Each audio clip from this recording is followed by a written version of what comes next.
Hey, this is BT, and I'm going to give you the review of the German Grand Prix in the Deutschlandjahr.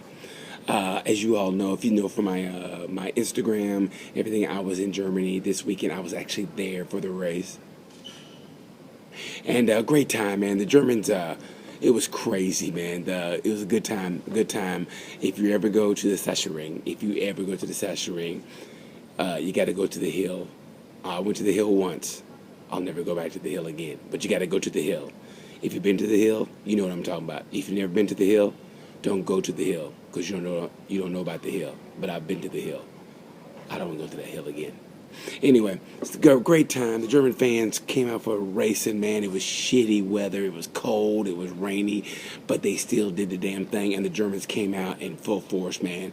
That sounded scary, didn't it? The Germans came out in full force. Okay. Anyway, you know what I'm trying to say. But, yeah, it was. I thought it was a great GP, man. I'm gonna tell you, if you've never been to this Saschering, you gotta go. You gotta go see the waterfall in person. The riders don't get paid enough money. That is like it's like going down.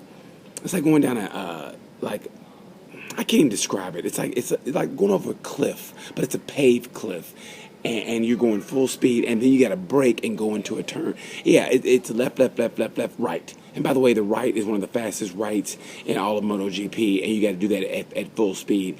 I don't know who designed that damn thing, but anyway. And the wet makes for interesting podium placers. It really does. It kind of evens the playing field out. Like I said, it's like if somebody's going to beat you up and you pull out a gun, it kind of evens the field out, and that's what it does. Started with Moto 3. Moto 3, I got one more to say. Powie. Powie. When it rains, you got to call in Powie. He sounds like a child superhero. Uh-oh. You having trouble with math? Send in Powie.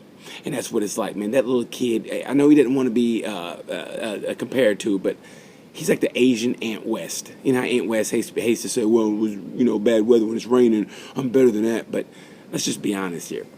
I mean, when it's raining, Ant West and Powie are the guys you want to put money on. And Powie did not disappoint. That guy, he and Ono were having a great battle, and then Ono screwed up and went off the track, and he ended up crashing eventually. But Powie almost crashed 3 or 4 times. He went off the track once and still maintained first place. He's incredible in the wet. Him in the wet is like Marquez. It's like Marquez on one of his favorite tracks in the dry. That's how dominant he was. Anyway, props to him. And my rider of the race in Moto 3 has to go to Jorge Navarro. Jorge Navarro still has a broken leg. He still has a broken leg. I saw him on his scooter as he was going in the paddock, because I was in the paddock. And I didn't even say hi to him. He's just scary. He looks like, he looks like the Spanish Drago from Rocky 3, because his face never changes expression. That's a scary kid, man. His focus is intense. I mean, he's got that square jaw. It's like if you pissed him off, he go, if I crash, I crash. I don't care. I got to go for podium. Have to win championship. Which is weird because he's Spanish. But that's what he's like. He's like the Spanish Drago. That's what he is. He's a great racer, and he raced Brad Binder. Every time I was watching this race, like, ugh. It's like watching an old person walk down the steps and you're going, oh, please grab the handrail, Grandpa, right? And they don't. You're just like, oh, every step he's going to break his hip or break his kneecap. That's what it's like, man. I was like, just settle for some points. But you got to give it to Jorge Navarro. He gained a little bit of points on Bender, but still, Bender's going to win the championship. But Jorge Navarro, to me, is the rider of the whole race. Actually, of all 3 classes, Jorge Navarro having a broken leg, and he risked everything. His leg's not fully healed, and he risked everything, and he almost got a podium. You got to give it to Jorge Navarro. That dude has balls of steel, man. Grande cojones, el grande cojones. So, congratulations to Moto 3. I thought Powie was incredible. Powie. I always remember that. When it rains, send in Powie. Seriously, he's like the Jason Bourne of Moto 3. All right, let's move on to Moto 2. Moto 2, let me tell you something. Johan Tight Shoes Zarco, the more I watch him race, the more I realize he is underrated. Underrated because he's a little bit older than your average Moto 2 racer, and actually by now he should have been in Moto GP by now. I think he's like 26, 25, 26. It doesn't matter. He is so mature for his, and it's showing. I mean, he stayed within a second or two of the leader, and then he finally poured it on at the end. But you got to give it to Zarco, not Zarco, but Folger. Folger at his home race gave the fans something. And actually, Moto 2 for the finish. Actually, I did Moto, all the classes. They had the best finish of all of them, especially the home race. Folger almost did it. Congratulations to Folger. Great race. He gave it his all. I mean, he went for it, and that's all we ask for as fans is you go for it. And he did that in the wet. He went for it. So I thought it was great. Props to Folger, man, and props to everybody else. That race was hard to watch. Everybody was crashing, and so props to everybody in that race. And Morbidelli's got to learn how to race in the wet. He went down twice. I thought he was going to win it, and he bent it. So anyway, great race, Moto 2. Let's get on to MotoGP. MotoGP. Wow, where do I start? I mean, wow. The rain made for interesting. Like I said, the wet makes for interesting podium placers because it gives everybody a chance to get a podium. And we all love new blood, and that's what it was about, man. Watching Marquez, I mean, the amazing part about that is Rossi, to be around for so long, and he gets, he's trying to get better. He's got his whole racetrack at home, and he races against the young guys, and he does flat track now, and he's doing new things, and he screws up on strategy. I was there. They had box out for 3 or 4 laps. They had box. When he's going to come in? When is he going to come in? And he screwed it up like he screwed up Mazzano. Mazzano was the beginning of the end last year for Rossi. Forget all that crap about Marquez stopping him from winning the championship. Mazzano was the beginning of the end for Rossi because he didn't come in on time, and that's what he did again. You'd think he would have learned from his mistake, but he didn't come in on time. And it said, he even looked over, and it said box. He looked over. His pit people were like, hey, man, when you gonna come in? And I think Rossi just felt he could basically do it on intermediates. But Dovey said it best. Dovey said, when you're out there, it's different. And it's so true. When you're out there, I mean, we're armchair racers. All of us are. And those guys, they're in it. That's why you need a coach in life to say, hey, don't do that. That's what he needs. Actually, what Rossi needs is a black mom somewhere to go, hey, you better get your ass in here. You better get your ass in here and pit. I don't know why you still on that first bike. You need to get your ass in here and get on that second bike, Rossi. You hear me, valet? Get your ass in here. That's what he needs. He needs a black pit mom. That's what he needs. A pit crew chief. Like an old black lady from the South. That's what Rossi needs. To get his ass in here and get on that second bike. That's what he needs.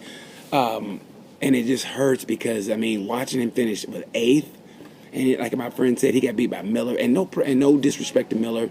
Great job by Jack. Two great races in a row by Jack. And I predict that Jack Miller, I think 2018, Miller will be on the Repsol Honda, and he and Marquez will be teammates, which will be interesting. But I'm getting a little ahead of the game here.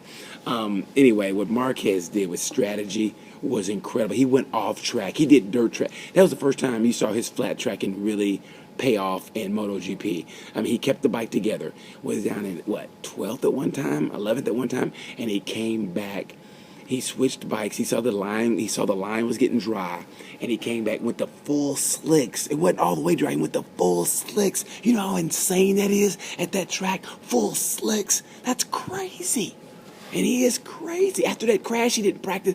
Marquez has the shortest memory of anybody. He's like a defensive back. He has the shortest memory of anybody. He crashed hard and acted like it never happened. He's still wiping blood from his chin during the national anthem, the German national anthem, which is kind of scary too. But he just forgot all about that, and he went for it on slicks on a track that wasn't all the way dry. You got to give it to Marquez and Repsol for having the greatest strategy of anybody. And you know what? I'm not going to rip Jorge Lorenzo. A lot of people are going to rip Jorge Lorenzo.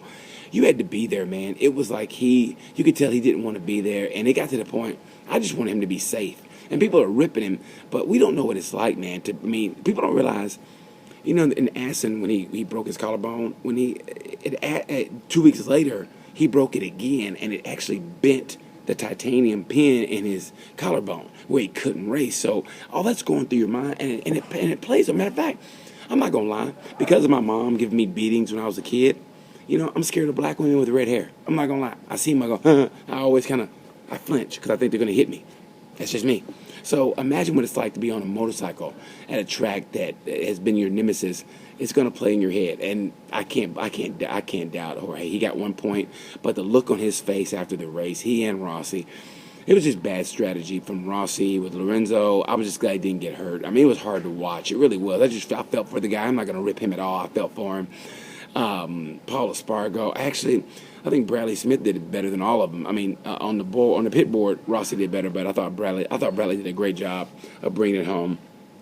Rider of the race from MotoGP, I kind of got to give it to Cal Crutchlow, because Cal Crutchlow, he hadn't been finishing races. He's been crashing.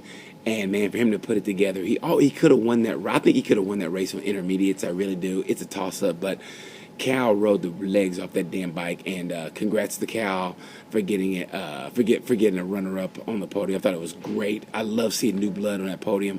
Good for Cal. Good for LCR. Great for them, and good for Dobie. Like I said, rider of the whole race, the entire GP, Jorge Navarro. The kid still would have broken leg in the wet, and he acted like nothing was wrong.